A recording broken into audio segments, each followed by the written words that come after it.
दादा ठाकुर की शैतानी हवेली। रात के समय कार धक्के खाते हुए रुकी और उसमें से नीचे उतरा और घड़ी देखा। उस वक्त रात के ठीक 9 बज रहे थे। फिर उसने कार का बोनट खोला और उसे ठीक करने की कोशिश करने लगा, लेकिन गाड़ी स्टार्ट ही नहीं हो रही थी। आरव ने मोबाइल से मदद मंगवानी चाही, पर उसमें नेटवर्क का नामो निशान तक नहीं था। फिर उसने गाड़ी की पिछली सीट पर सोई हुई अपनी पत्नी मिताली को आवाज दी। मिताली, अरे ओ मिताली, उठो जल्दी से। हमें आज की रात किसी गेस्ट हाउस या होटल में बितानी होगी, क्योंकि गाड़ी खराब हो गई है और अब मैकेनिक के बिना ठीक नहीं होगी। हमेशा की तरह मिताली नींद में ही बड़बड़ाते हुए उठी। आरो, तुमसे एक काम ढंग से नहीं होता। कब से बोल रही हूँ ये तुम्हारी पुरानी खटारा बेचकर कम से कम एक सेकंड हैंड कार ले लो। जवाब में आरो बोला, खरीद लेंगे माता रानी। अब अपना बैग उठाओ और चलो कहीं रात गुजारने का जुगाड़ करते हैं। फिर दोनों जंगल की कच्ची सड़क छोड़ के मेन हाईवे पर आ गए। उसी वक्त उन्हें जंगल में दूर कहीं से भेड़ियों की रोने की आवाज आने लगी। वो भेड़ियों की आवाजें उस काली रात को और भी डरावना बना रही थी। दोनों लगभग आधा घंटा चलते रहे, पर उन्हें ना कोई लिफ्ट मिली और ना कोई अटैक।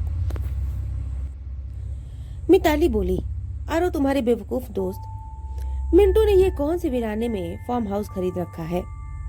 इस बात पर आरो कुछ कहता उससे पहले ही आसमान में जबरदस्त बिजली कड़की। उस आवाज से डरी हुई मिताली आरो के सीने से लिपट गई।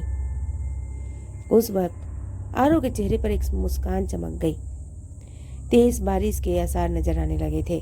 तभी चलते चलते बिजली की चमचमाती तेज रोशनी में उन्हें एक पुरानी हवेली दिखाई दी। वह दोनों तेजी से दौड़ते दौड़ते उस हवेली के नजदीक पहुंचे। हवेली गेट पर उन्हें कोई वॉचमैन नजर नहीं आया, इसलिए वह दोनों गेट खोलकर हवेली के मुख्य दरवाजे के पास पहुंचे। दरवाजे पर डोरबेल के नाम पर एक पुरानी रस्सी किसी सांप की तरह लटकी रही थी। उस रस्सी को आरव ने 2-3 बार खींचा, लेकिन अंदर से किसी भी घंटी की आवाज नहीं आई। फिर मिताली ने दरवाजे पर खटखटाने के लिए अपना हाथ आगे बढ़ा ही रही थी कि उससे पहले ही अंदर से एक भारी आवाज आई, अंदर आ जाओ, दरवाजा खुला है।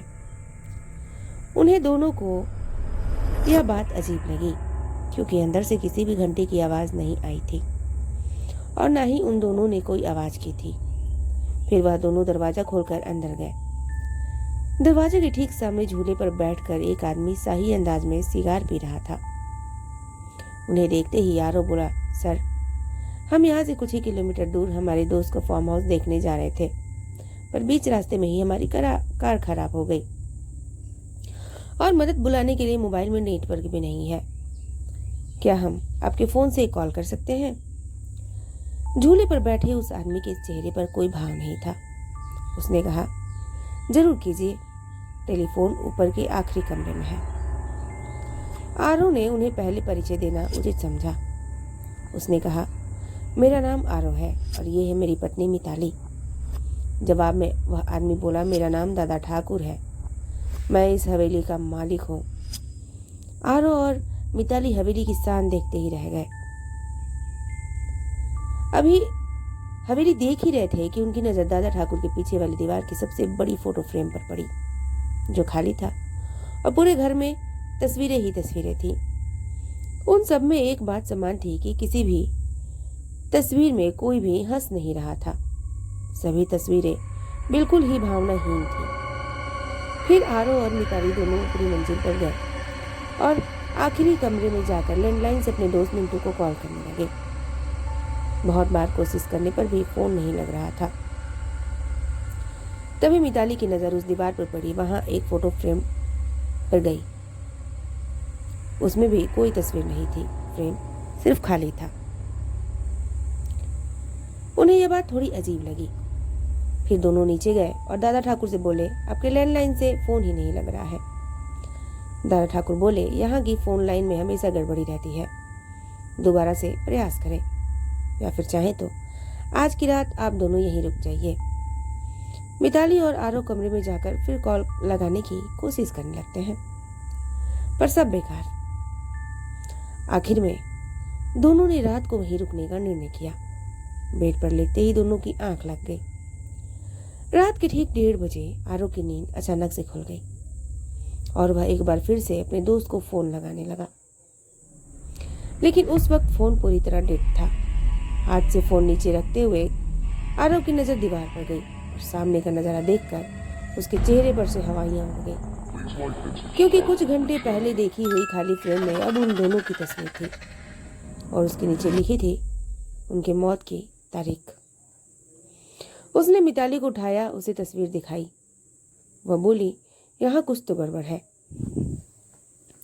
आरव, हमें अभी के अभी यहाँ से बाहर निकलना होगा। फिर दोनों ने वहां से सरपट दौड़ लगाई। सीढ़ियों से वह दोनों तेजी से नीचे उतरने लगे, पर उतरते वक्त सीढ़ियों पर उन्हें 4 पैरों की जगह 6 पैरों की आवाज आ रही थी। अब वह दोनों काफी डर चुके थे।